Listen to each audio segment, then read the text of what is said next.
Hello, everyone, and welcome back to Insights with PT. It's your girl Temi, and I'm here with Pastor T. whoop whoop whoop. And guess what, guys? We are going to dive in to a really good topic, and I believe that it's going to touch your hearts like it's going to touch mine. So we're diving into family matters. We're talking all about family today.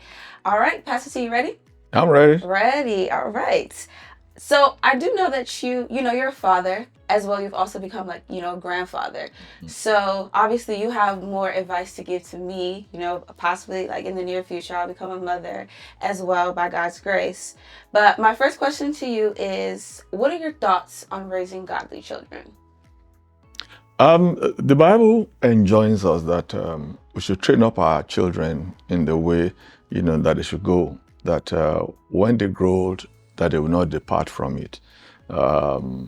It's important for every one of us, especially believers, to know that when we train our children in godly ways, we are going to not just better their lives, we're also going to better the lives of the society, because those children will go out into the society, and be responsible citizens of the society. So, and it's important that as parents, we lay a good foundation. And as parents, we also show them the way, not just to say it, but also to act it. Because children, from whatever age, they absorb what they see, So we teach not only by saying, we also teach by acting or by doing. Doing is a better word, do you understand? So that they can know that we are not just saying these things, we're also doers of the word. So it's important that we raise our children in the godly way. And then, you speak about the word and everything like that. So my next question would be, is the importance of praying as a family as well. So could you talk just a little bit about that as well? Prayer is very important. Many families have different, ways, of ensuring that they pray. Some families have what I call family altars, where they come together early in the morning and they pray. Mine used to be like that, especially when I was with my grandmother. We used to wake up like 5 a.m. and then we had to go to church, and church then was, a CAC church. And we walk there and I was always asleep and, on my way there, and we'll go there for 1 hour prayer and then we'll come back again before I now go to school. I never really liked it because it was more of a punishment for me. Really?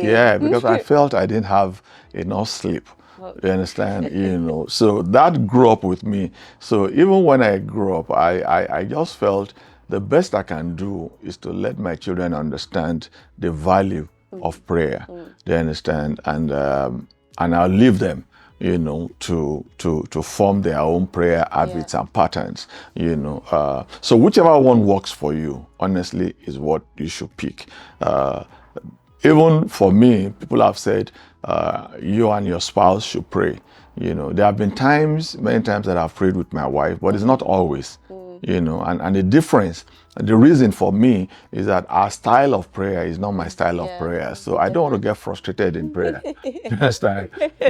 Because anything I do, I just want to do it pam, pam, pam like that. And she does it like this. And I'm saying, no, no, no, no, no. So why would I get frustrated in prayer? And I'm just being real with you. Do you understand? So the most important thing I say is that as long as I know she's praying, as long as I know I'm praying, do you understand? And I also encourage our children also to pray. Even though there have been times, many times, when they were growing up, that I go into their rooms and lay my hands on them and pray over them. Do you understand? And as they grew, I was doing that many times, and especially on their birthdays or maybe they're going back to school and things like that. I lay hands on them, I pray for them.